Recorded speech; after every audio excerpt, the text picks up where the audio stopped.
You are listening to the FreeSpirit Astrology Podcast.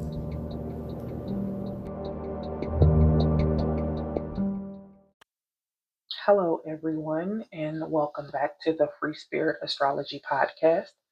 I'm your host, Brandy Williams, and I am here to bring you this week's astrological forecast for the week of July 15th through July 21st. We have a lot to talk about, so let's go ahead and get right into it. If you tuned in last week, I did talk about the Mars in Taurus conjunction with Uranus in Taurus, which is also conjunct the fixed star of Algol. And that conjunction became exact yesterday, July 15th, but the energy of that conjunction has been swirling in the ethers days before and still could be felt today. I talked about the explosive and chaotic energy that we could have experienced on a global scale, something to do with the earth and politics. And so we definitely saw some of those manifestations happen with the tropical storms that's been going on around parts of the United States and other parts of the world, and also the political climate of some things that popped off this past weekend, which I'm pretty sure we all heard about in the United States, so we don't have to get into that. But on a personal level, this conjunction could be uprooting something in our own lives. And so, with the Taurus themes in mind, this could be something pertaining to our own possessions, resources, our property and land, our values, and our self worth. And so when we are talking about Mars, that is the energy of our drive and our assertion.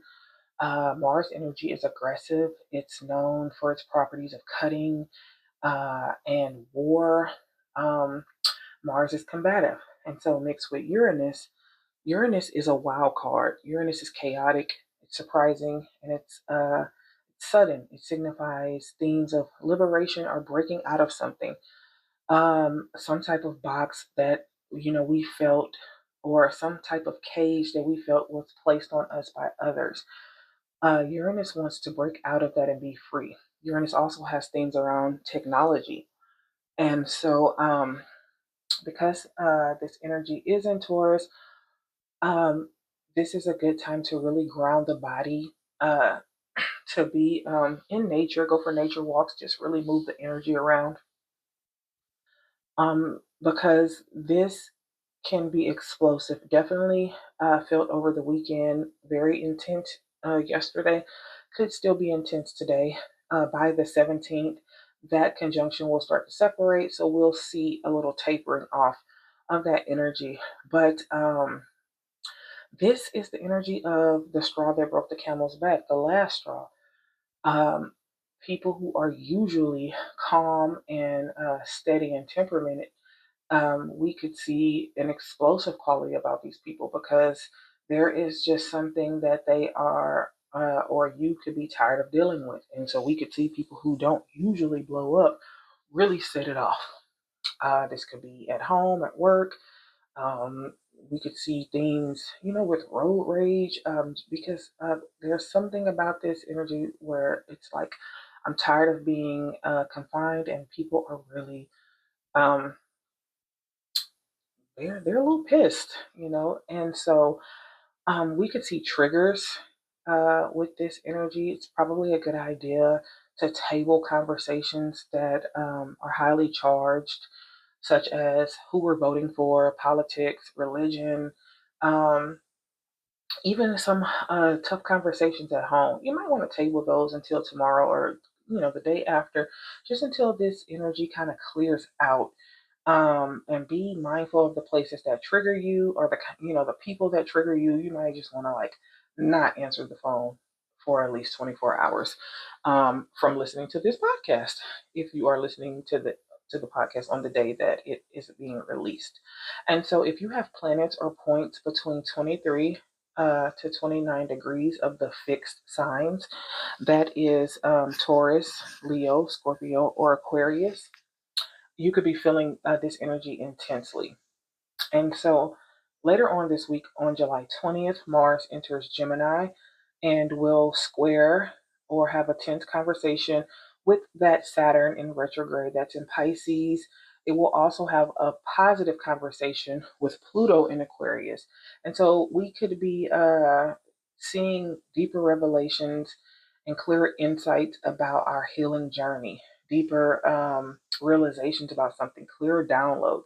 Path is unfolding as we walk it, which has been a significant theme this entire year. Um, and so the energy with Gemini is also a fast moving energy. It's going to be a pickup from that slow and steady energy from Mars being in Taurus.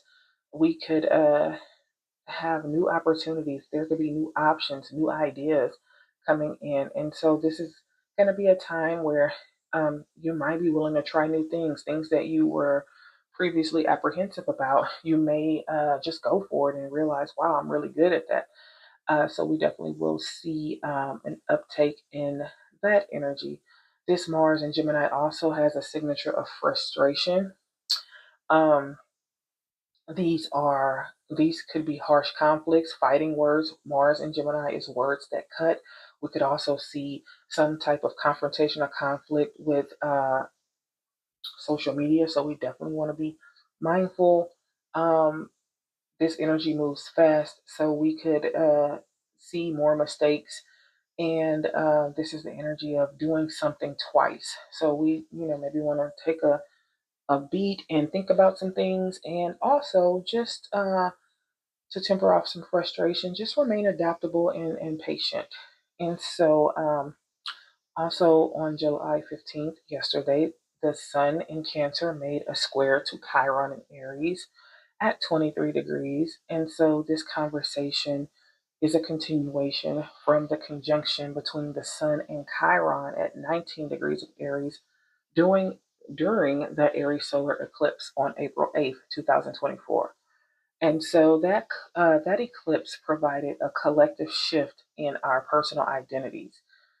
During that Aries conjunction back in April, we something could have been revealed to us. We began to see ourselves differently in terms of our own identities. There was a shift.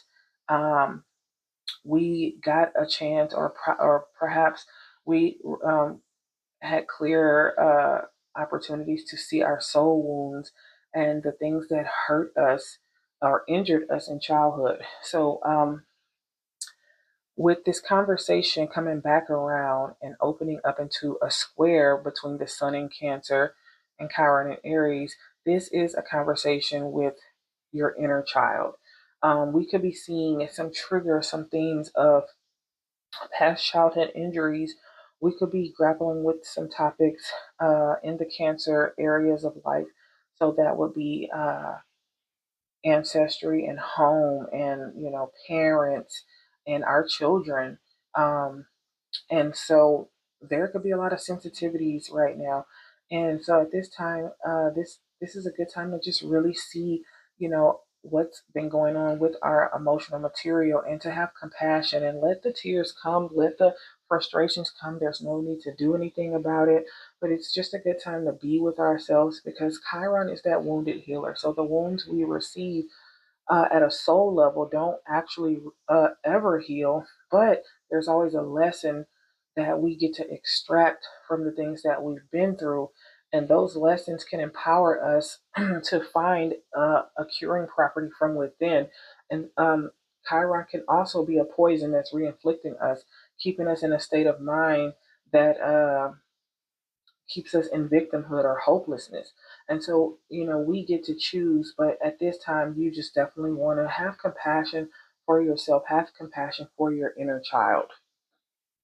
And so, all of these energies are really leading up to our big event, which is the second full moon in Capricorn, happening July 21st at the 29th degree. The 29th degree of any sign is the critical degree. It is the degree of endings. Also, it's the degree of change. So this is the final degree of any sign as it ingresses into another sign. So we look at the 29th degree as a final exam. Do I have everything that I need? Have I mastered what I needed to master to promote to the next level? Or is there something that I need to redo, to retake? And so with this full moon, there's something that is being illuminated in the Capricorn areas of our lives, illuminated by that sun in Cancer, by our emotional well being, our emotional intuition. Capricorn energy is practical and it has a signature of that elderly wisdom, that quiet power, that quiet inner wisdom. And so this is going to put a concentration on our responsibilities and the things that we need to take care of, the things that we're committed to. Um, it's shining light on what we're responsible for and what we need to get done. July is a good time to be productive because there's going to be a lot of chaotic energy coming in August. And so we get to move at our own paces, though. And so when we have the energy to do something, it's a good time to do that. We are in this uh, remaining of Cancer season, we're still minding our own business, tending to our own spiritual and emotional development, um, because there is a lot that is on our plates right now. And so this full moon is also going to be conjunct that Pluto in Aquarius at 0 degrees. And so this is intense energy. This is pressure on top of an already intense full moon being in Capricorn. Um, we will be seeing some dark secrets revealed collectively, even personally. We will be seeing continued themes around the world that signify leaders and public figures and celebrities and political uncovering scandals coming to light. And so Pluto is bringing the pressure, but also Pluto is bringing uh, a pressure individually. So we could feel like we have something on our plates that's too big to handle, deadlines approaching that feel stressful.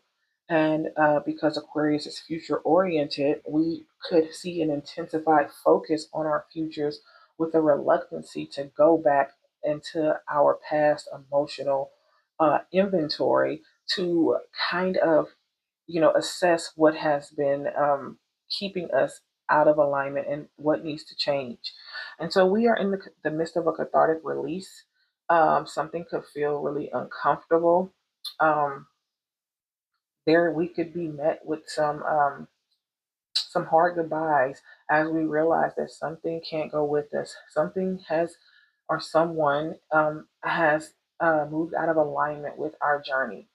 And so this Sun in Cancer is also giving us the green light to really trust our own wisdom, to validate our own feelings, to really clap for ourselves, to turn inward and believe our own thoughts versus the thoughts and the advice and the beliefs of others, because your inner guidance knows the way, knows what's right for you, and knows what is not right for you. We are also in communication still with that Neptune retrograde in Pisces, also at the 29th degree.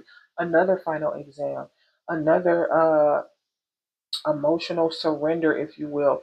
Neptune is asking us, will you have the courage to release this and trust your spiritual team, trust your higher power to know that whatever you have to let go of, you are letting go for your highest good, and that you will be taken care of on the other side. That Pluto in Aquarius is crumbling something, is tearing something down and tearing something away because it's bringing in something better. That is on a collective level and an individual level. Um, so this is a time to take stock of our emotional world, to be honest about what needs to change, what needs to end, what's no longer working, and because you are ending something, just trust that it is for your highest good. And when something is ending and being taken, away from us or deteriorating, we get to trust that there is something better that is coming into our experience and our awareness. And so this is still a great time to mind your own spiritual journey, mind your business, focus on your safe place and your beautiful contribution in the world and how you can feel safe, and so that you can bring that safety from inside of you with the collective. I do pray that this message finds you in the highest regards. with the best intentions. Please take what resonates for you and leave the rest.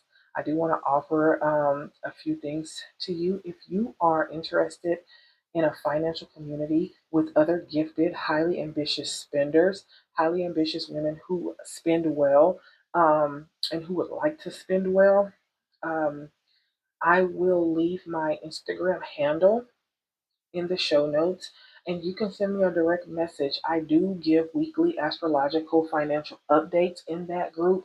Um, and so we would love all the highly ambitious women, all the people who identify as spenders who want to spend well to really come and join us. It's a wonderful community.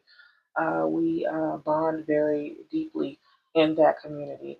Also, if you would like to get to know your own chart, your own cosmic blueprint a little more intimately as you journey with me on a weekly basis with these forecasts, I will leave my booking link in the show notes so that you can book a one on one reading with me. It is a 90-minute reading for $111.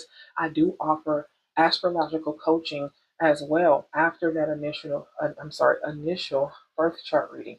And so that is all I have for today. I will be on vacation next week, so we will not have an update, but I will be back the following week, and I do wish you a good rest of your week. Have a great one. Bye.